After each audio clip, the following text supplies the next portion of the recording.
Has the coronavirus quarantine got you down? Let today's Morning Minutes in the Bible on Throwback Thursday pick you back up. From Plain Talk Magazine, June 1983. As Thy Day by Joe Fitch.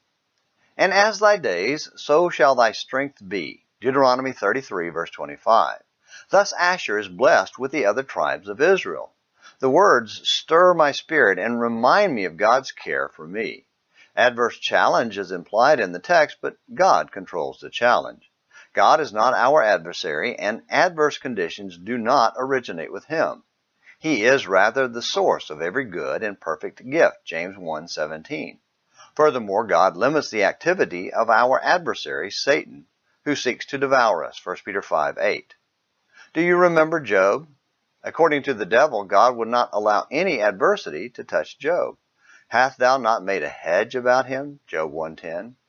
With the permission to tempt Job, the devil was still forbidden to touch the person of Job in the first temptation, chapter 1, verse 12, and forbidden to kill him in the second temptation, chapter 2, verse 6. God set the limits on temptation, and he still does. God does not allow a test of man above what he is able to stand, 1 Corinthians 10:13. Without such limits, none would stand.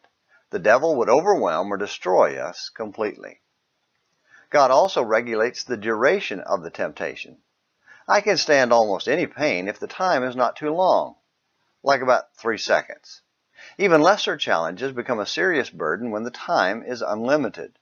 Remember the old dripping water torture? The judgment on Jerusalem was a tribulation of absolute destruction, except those days should be shortened, Matthew 24:22. But God was in control and shortened them for the elect's sake.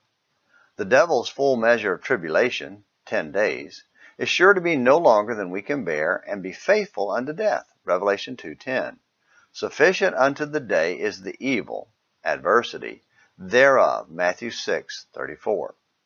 Finally, God supplies strength to meet the challenges of our day, that ye might walk worthy of the Lord unto all pleasing, being strengthened with all might, according to his glorious power, unto all patience and longsuffering with joyfulness, Colossians 1:10 and 11. I would not venture to explain how God does this, but there is much that is beyond our power when God is not in the picture. For when we were yet without strength, in due time Christ died for the ungodly, Romans 5:6. God supplied what man had no strength to do. He does the same for man to maintain man in his service. Paul's trouble in Asia pressed him out of measure and above strength, so that he despaired even of life, 2 Corinthians 1:8. How could he bear what was above strength? It was above his strength, but not God's. As with his thorn in the flesh, God said, My grace is sufficient for thee, my strength is made perfect in weakness, 2 Corinthians 12:9. No day overcomes us in the strength of our omnipotent God. I will love thee, O Lord, my strength. The Lord is my rock and my fortress and my deliverer, my God, my strength, in whom I will trust, my buckler and the horn of my salvation, and my high tower. Thou hast also given me the shield of thy salvation, and thy right hand hath holden me up, and thy gentleness hath made me great. Psalm 18, verses 2 and 35. Well, thank you, Joe, for a little reminder of the God whom we serve. Let's have a little more. No, make that a lot more faith in our God.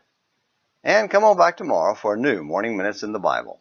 Until then, this is James McClenny hoping you have a great day.